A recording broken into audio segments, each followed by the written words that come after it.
Hi, I'm John Sullivan with 401k Specialist. I'm here in Chicago at a meeting of the Retirement Outcomes Leadership Committee with Nuveen, and I'm joined by Ty Rogers of the Rogers Group of Raymond James. And Ty, we were talking a little bit about participant education, and you're doing some interesting things with participant education. Just talk a little bit about that.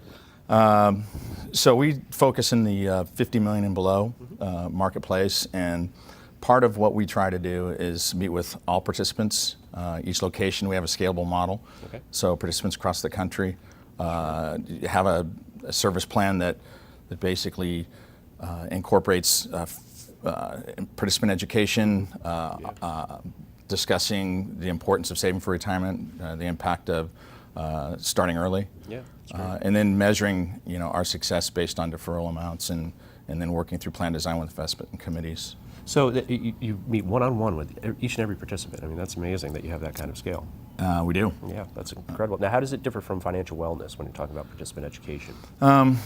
Really, it starts with finding out, begin with the end in mind. So typically what we'll find is that if participants new to the plan, we will send out an introductory welcome to the plan, and from a perception of benefit standpoint, trying to figure out, what can we do to help them understand the process of saving for retirement and what that looks like in the future, and pretty much take it from there. Yeah, that's great.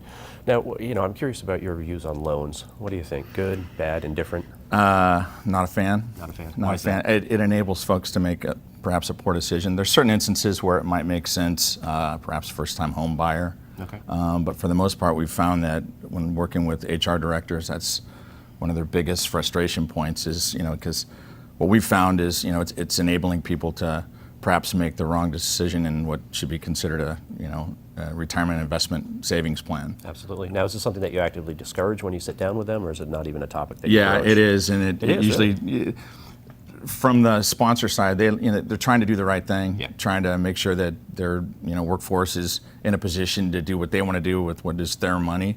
And they don't want to get in the middle of it. But then what happens is the impact of having to pay loans back with after-tax money becomes a problem. Then the other thing that's interesting is we recommend that we help educate participants on the impact of loans so that the sponsor HR directors don't have to deal with that. Yeah, they got to like that, take that off their plate. Yeah. And then we also have the ability to find out, when discussing, if you're, perhaps leaving a company, the impact of having to pay that back, and they might not want to talk to an HR director about something like that. Understood. That would make sense. Yeah, awkward discussion. Yeah. Wonderful. Yeah. Well, Ty, thank you so much. Well, really absolutely. appreciate your time. Ty Rogers with the Rogers Group. And once again, I'm John Sullivan with 401k Specialist.